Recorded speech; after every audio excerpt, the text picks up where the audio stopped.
Hi friends, ಎಲ್ಲರಿಗೂ ನಮ್ಮ ಅಡ್ಡಾ ವಾರಿಯರ್ಸ್ ಯೂಟ್ಯೂಬ್ ಚಾನಲ್ ಕಡೆಯಿಂದ ಸ್ವಾಗತ. ನಾವು ಇವತ್ತು ನೋಡಿದೊಳಗೆ ಒಂದು ಇಂಪಾರ್ಟೆಂಟ್ ಮಾಹಿತಿಯನ್ನು ತಿಳ್ಕೊಂತ ಹೋಗೋಣ ಸ್ನೇಹಿತರೆ.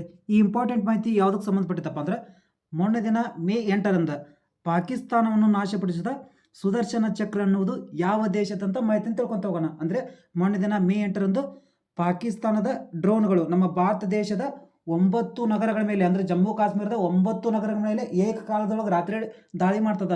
ಆ ದಾಳಿಯನ್ನು ಈ ಸುದರ್ಶನ ಚಕ್ರ ಅನ್ನೋದು ಒಂದೇ ತಡೆಯುತ್ತೆ ನೋಡಿ ಸ್ನೇಹಿತರೆ. ಹಾಗಾದ್ರೆ ಇದು ಕೆಪಾಸಿಟಿ ಎಷ್ಟಿರ್ಬೇಕು ಅಂತ ಎಲ್ಲರಿಗೂ ಗೊತ್ತೇ ಆಗ್ತದೆ. ಇದ್ರ ಬಗ್ಗೆ ಒಂದು ಸ್ವಲ್ಪ ಮಾಹಿತಿಯನ್ನು ತಿಳ್ಕೊಂತ ಹೋಗೋಣ. ಅಂದರೆ ಇದನ್ನು ನಮ್ಮ ಭಾರತ ದೇಶ ತಾನೇ ಸ್ವತಃ ರೆಡಿ ಮಾಡಿದೆ ಅಥವಾ ಬೇರೆ ದೇಶದಿಂದ ಆಮದು ಮಾಡಿಕೊಂಡಿದೆ ಅಂತ ಈ ರೀತಿಯಾಗಿ ಇದರ ಮಾಹಿತಿಯನ್ನು ತಿಳ್ಕೊಂತ ಹೋಗೋಣ.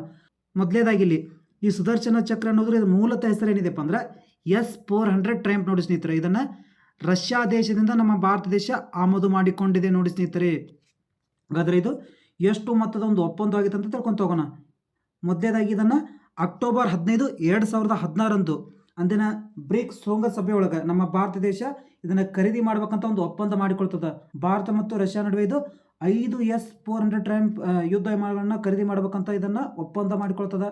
ಯಾವಾಗ ಒಪ್ಪಂದ ಮಾಡಿಕೊಳ್ತದೆ? ಜುಲೈ 1, 2018 ಸ್ನೇಹಿತರೆ. ಅಂದಿನ ರಕ್ಷಣಾ ಸಚಿವರು ಯಾರಿರ್ತಾರೆ? ಈಗ ಪ್ರಸ್ತುತ ಭಾರತದ ಹಣಕಾಸು ಮಂತ್ರಿ ಯಾರಿದ್ದಾರೆ? ನಿರ್ಮಲಾ ಸೀತಾರಾಮನ್ ಅವರು ಅಂದಿನ ರಕ್ಷಣಾ ಮಂತ್ರಿ ಇರ್ತಾರೆ ಸ್ನೇಹಿತರೆ. ಅವರು ಈ ಒಪ್ಪಂದವನ್ನು ಮಾಡ್ತಾರೆ. ಅಂದ್ರೆ ಅವರ ಅಧ್ಯಕ್ಷತೆಯೊಳಗೆ ಇದೊಂದು ಒಪ್ಪಂದ ಆಗ್ತದ. ಈ ಒಪ್ಪಂದವನ್ನ ಇದಕ್ಕೆ ಅಮೇರಿಕಾ ನಿರ್ಬಂಧ ಆಗ್ತದೆ ನೋಡಿ ಸ್ನೇಹಿತರೆ. ಇವನು ಖರೀದಿ ಮಾಡೋಕೆ ನಿರ್ಬಂಧ ಹೇರಿದಾಗೂ ಕೂಡ ನಮ್ಮ ಭಾರತ ದೇಶ ಸುಮಾರು $5.43 ಬಿಲಿಯನ್ ಇದನ್ನು ಒಪ್ಪಂದ ಮಾಡಿಕೊಳ್ತದೆ. ಅಂದರೆ ಸುಮಾರು 40,000 ಕೋಟಿ ಒಪ್ಪಂದ ನೋಡಿ ಸ್ನೇಹಿತರೆ. ಕೇವಲ 5 S-400 ಟ್ರೈಂಪ್ಗಳನ್ನು ಆಮದು ಮಾಡಿಕೊಳ್ಳಲು ನಮ್ಮ ಭಾರತ ದೇಶ 40,000 ಕೋಟಿ ರೂಪಾಯಿ ಒಂದು ಒಪ್ಪಂದವನ್ನು ರಷ್ಯಾ ದೇಶದೊಂದಿಗೆ ಅಕ್ಟೋಬರ್ 5, 2018 ಔಪಚಾರಿಕವಾಗಿ ಸಹಿ ಹಾಕ್ತದೆ. ಯಾವಾಗ?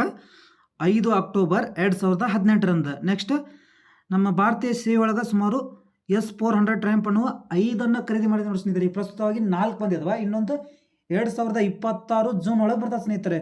ಇದು ಭಾರತಕ್ಕೆ ಬಂದಾದ್ಮೇಲೆ ಇದಕ್ಕೆ ಸುದರ್ಶನ ಚಕ್ರ ಅಂತ ಹೆಸರು ನೀಡಿದ ನೋಡಿ ಸ್ನೇಹಿತರೆ. ಅಂತ ಒಳ್ಳೆ ಹೆಸರು ನೀಡಿದ್ದಾರೆ ಇದಕ್ಕೆ. ಕೃಷ್ಣನ ಸುದರ್ಶನ ಚಕ್ರದ ಹೆಸರನ್ನು ಈ S-400 ಟ್ರೈಂಪಕ್ಕೆ ನಮ್ಮ ಭಾರತ ದೇಶ ನೀಡಿದೆ. ಅಂದರೆ ಇದು ಅಷ್ಟು ಪವರ್ಫುಲ್ ಆದ ಒಂದು ಆಯುಧ ನೋಡಿ ಸ್ನೇಹಿತರೆ. ಹಾಗಾದರೆ ಇದ್ರ ಒಟ್ಟು ರೇಂಜ್ ಎಷ್ಟಿದೆ ನೋಡಿ ಸ್ನೇಹಿತರೆ? 40ರಿಂದ 400 ಕಿಲೋಮೀಟರ್ ದೂರದ ಒಂದು ಡ್ರೋನ್ ದಾಳಿಯನ್ನು ಎದುರಿಸಬಲ್ಲ ಒಂದು ಆಯುಧ ಆಗಿರ್ತದೆ. ಈ S-400 ಟ್ರೈಂಪ್ ಅನ್ನೋದು ಏಕಕಾಲದಲ್ಲಿ ಸುಮಾರು 36 ದಾಳಿಗಳನ್ನು ತಡೀತಂತ ನೋಡಿ ಸ್ನೇಹಿತರೆ. ಅಂದರೆ 36 ಡ್ರೋನ್ ಸಿಸ್ಟಮ್ಗಳು ಏನಾದ್ರು ಬಿಟ್ಟರೆ ಅದನ್ನು ಏಕಕಾಲದೊಳಗೆ ತಡೆಯುವ ಕೆಪಾಸಿಟಿ ಅದಕ್ಕಿದೆ. ಇದು S-400 ಟ್ರೈಂಪ್ಗಿದೆ. ಅದಕ್ಕೆ ಸುದರ್ಶನ ಚಕ್ರಕ್ಕಿದೆ ನೋಡಿ ಸ್ನೇಹಿತರೆ.